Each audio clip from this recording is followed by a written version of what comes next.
Good morning friends, स्वागत है आपका आपके अपने YouTube channel study with Ravi Thakur पर।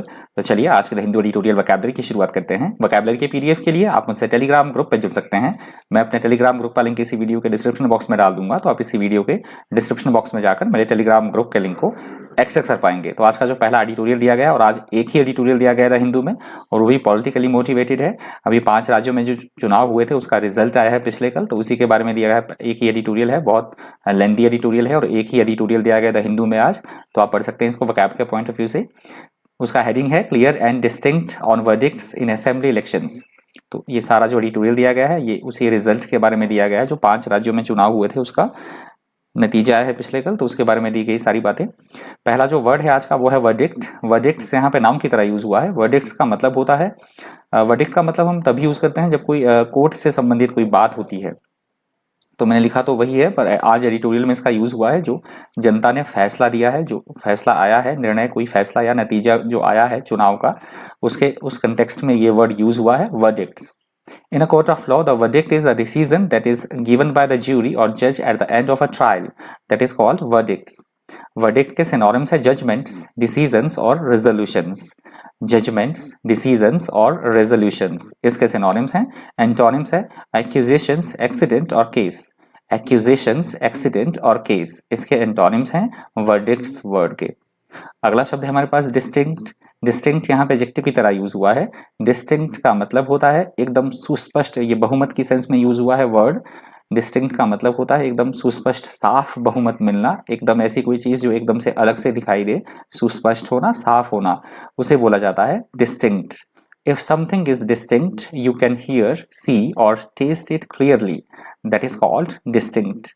Distinct के synonyms हैं clear, separate और different. क्लियर, सेपरेट और डिफरेंट इसके सिनोनिम्स हैं। एंटोनिम्स है लाइक, सिमिलर और हेजी। लाइक, सिमिलर और हेजी इसके एंटोनिम्स हैं डिस्टिंक्ट वर्ड के। अगला शब्द है हमारे पास इनकम्बेंट। इनकम्बेंट यहाँ पे नाउन की तरह यूज हुआ है। इनकम्बेंट का मतलब होता है वर्तमान में किसी भी समय पर कोई किसी भी पद पर आसीन कोई सरकारी अधिकारी, पदस्थ अधिकारी, या जो ये वर्ड यूज हुआ है ये हुआ है राज्य सरकारों की सेंस में, कि 1-2 राज्यों में, 3 राज्यों में वही सरकारें वापिस आई है सत्ता में जो पहले से वहां पे जिनके पास पहले से ही वहां पे सत्ता थी। तो इस कंटेक्स्ट में ये वर्ड यूज हुआ है incumbent. An incumbent is someone who holds an official post at a particular time. That is called incumbent. Incumbent के synonyms है occupant, office holder और current. Occupant, office holder और current इसके synonyms हैं। Antonyms है candidate, non-current और optional. Candidate, non-current और optional इसके antonyms हैं इनकम्बेंट वर्ड के। अगला शब्द है मिरियड। मिरियड यहाँ पे नाउन की तरह यूज हुआ है। मिरियड का मतलब होता है असंख्य मात्रा में होना, जिसकी गिनती ही ना हम कर सके, बेशुमार होना, असंख्य होना, उसे बोला जाता है मिरियड। अ मिरियड और मिरियड्स ऑफ पीपल और things is a very large number और great variety of them, that is called myriad. Myriad के सिनोनिम्स है काउंटलेस, इन्यूमरेबल और इनफिनाइट। काउंटलेस, इन्यूमरेबल और इनफिनाइट इसके सिनोनिम्स हैं। एंटोनिम्स है लिमिटेड, कैलकुलेबल और लिटिल। लिमिटेड, कैलकुलेबल और लिटिल इसके एंटोनिम्स हैं मिरियड वर्ड के। अगला शब्द है कॉन्टेंडर। कॉन्टेंडर यहाँ पे नाउन की तरह यूज हुआ है। कॉन्टेंडर का मतलब होता है किसी भी प्रतियोगिता में भाग लेने वाला पर्सन, प्रतियोगी, प्रत्याशी या प्रतिस्पर्धी, उसको बोला जाता है contender. A contender is someone who takes part in a competition, that is called contender. Contender के synonyms है competitor, rival और challenger. Competitor, rival और challenger इसके synonyms हैं। Antonyms है sidekick, supporter और ally. Sidekick, supporter और ally इसके antonyms हैं contender word के। अगला शब्द है रोबस्ट। रोबस्ट यहाँ पे एडजेक्टिव की तरह यूज हुआ है। रोबस्ट का मतलब होता है ऐसी कोई स्थिति, ऐसी कोई बात जो बेहद मजबूत हो, बेहद ठोस हो, उसे बोला जाता है रोबस्ट। समवन और something that is robust is very strong और healthy, that is called robust. Robust का यूज हम एक व्यक्ति के लिए भी कर सकते हैं। ऐसा कोई व्यक्ति जो एकदम बिल्कुल स्वस्थ हो, हट्टा कट्टा हो, उसे भी हम रोबस्ट बोल सकते हैं, रोबस्ट पर्सन। इसके सिनोनिम्स है स्ट्रॉन्ग, पावरफुल और स्टर्डी। स्ट्रॉन्ग, पावरफुल और स्टर्डी इसके सिनोनिम्स हैं। एंटोनिम्स है वीक, फीबल और डेलिकेट। वीक, फीबल और डेलिकेट इसके एंटोनिम्स हैं रोबस्ट वर्ड के। अगला शब्द है रेसिस्टेंस। रेसिस्टेंस यहाँ पे नाउन की तरह यूज हुआ है। रेसिस्टेंस का मतलब होता है किसी भी काम में या किसी भी प्रक्रिया में किसी तरह की कोई कड़ी बाधा होना, रुकावट या प्रतिरोध होना, कड़ा प्रतिरोध होना कोई चीज कि उससे आगे वो चीज जा ही ना पाए, उसे बोला जाता है रेसिस्टेंस। बाधा या रुकावट होना, that is called resistance. trying to stop something from happening or to stop someone from doing something, fighting back against someone or something, that is called resistance. resistance के synonyms है opposition, immunity और defiance. opposition, immunity और defiance इसके synonyms हैं। antonyms है acceptance, patience और surrender. acceptance, patience और surrender इसके antonyms हैं resistance word के। अगला शब्द है ऑब्लिटरेटेड। ऑब्लिटरेटेड वर्ड यहाँ पे एडजेक्टिव की तरह यूज हुआ है। ऑब्लिटरेटेड वर्ड का मतलब होता है किसी भी चीज को मिटा देना, नष्ट कर देना या विलुप्त होना किसी चीज का, उसे बोला जाता है obliterated. If you obliterate something such as a memory, emotion or thought, you remove it completely from your mind. That is called obliterated. Obliterated word के synonyms है erased, destroyed और cancelled. erased, destroyed और cancelled इसके synonyms हैं। antonyms है protected, created और preserved. protected, created और preserved इसके antonyms हैं obliterated word के। अगला शब्द है resentment। resentment यहाँ पे noun की तरह यूज हुआ है। resentment का मतलब होता है किसी बात को लेकर किसी तरह की कोई नाराजगी होना, नाखुशी होना, क्रोध आना या फिर अप्रसन्नता होना, उसे बोला जाता है resentment. Resentment is bitterness and anger that someone feels about something. That is called resentment. Resentment के synonyms हैं bitterness, animosity और indignation. bitterness, animosity और indignation इसके synonyms हैं। antonyms हैं helpfulness, blessing और love. helpfulness, blessing और love इसके antonyms हैं resentment word के। अगला शब्द है फ्लक्स। फ्लक्स यहाँ पे नाउन की तरह यूज हुआ है।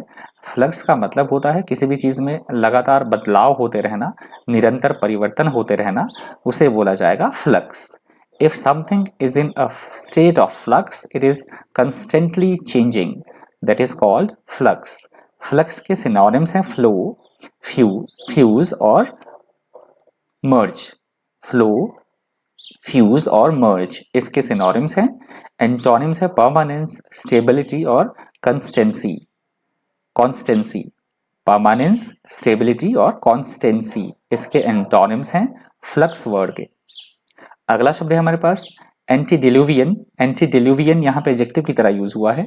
एंटीडिल्यूवियन का मतलब होता है ऐसी कोई बात जो बहुत ज्यादा पुरानी हो, ओल्ड फैशन हो, ऑब्सोलीट हो, जो अब प्रचलन में ही ना हो, दकियानुसी, पुराना या जिसमें रूढ़िवादिता हो, उसे बोला जाता है एंटीडिल्यूवियन।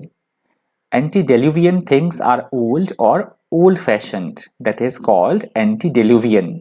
एंटीडिल्यूवियन वर्ड के सिनोनिम्स हैं एंशियंट, ओल्ड फैशन्ड और ऑब्सोलीट। एंशियंट, ओल्ड फैशन्ड और ऑब्सोलीट इसके सिनोनिम्स हैं। एंटोनिम्स है न्यू, मॉडर्न और करंट। न्यू, मॉडर्न और करंट इसके एंटोनिम्स हैं एंटीडिल्यूवियन वर्ड के। अगला शब्द है एक्यूमेन। एक्यूमेन यहाँ पे नाउन की तरह यूज हुआ है। एक्यूमेन का मतलब होता है ऐसा कोई व्यक्ति जो बेहद चालाक हो, बहुत ज्यादा चतुर हो, कुशाग्र बुद्धि वाला हो, उसे बोला जाता है acumen. Acumen is the ability to make good judgments and quick decisions. That is called acumen. Acumen के synonyms हैं shrewdness, discernment और intelligence. shrewdness, discernment और intelligence इसके synonyms हैं। antonyms हैं insanity, stupidity और ignorance. insanity, stupidity और ignorance इसके antonyms हैं acumen word के। अगला शब्द है ग्रिम। ग्रिम यहाँ पे एडजेक्टिव की तरह यूज हुआ है। ग्रिम का मतलब होता है ऐसी कोई स्थिति या ऐसी कोई बात जो एकदम डरा देने वाली हो, बहुत ज्यादा विकट होना, उसे बोला जाता है ग्रिम। अ सिचुएशन और piece of information that is grim is unpleasant, depressing and difficult to accept, that is called grim. Grim के सिनोनिम्स है हार्श, इनएक्सॉरेबल और डिप्रेसिंग। हार्श, और डिप्रेसिंग इसके सिनोनिम्स हैं। एंटोनिम्स हैं ब्राइट, चेयरफुल और happy. Bright, cheerful और happy इसके एंटोनिम्स हैं ग्रिम वर्ड के। माफ कीजिएगा। और आज की द हिंदू ट्यूटोरियल वोकैबुलरी का अंतिम शब्द है फ्रीलांसिंग। फ्रीलांसिंग यहाँ पे नाउन की तरह यूज हुआ है। फ्रीलांसिंग का मतलब होता है ऐसा कोई पर्सन जो इस तरह से काम फ्रीली काम करे, जो किसी के भी नियंत्रण में ना हो, अपने काम के बदले जो पैसे ले, स्वतंत्र रूप से काम करने वाला, परंतु जो उसने काम किया है उसके बदले में वो पैसा ले।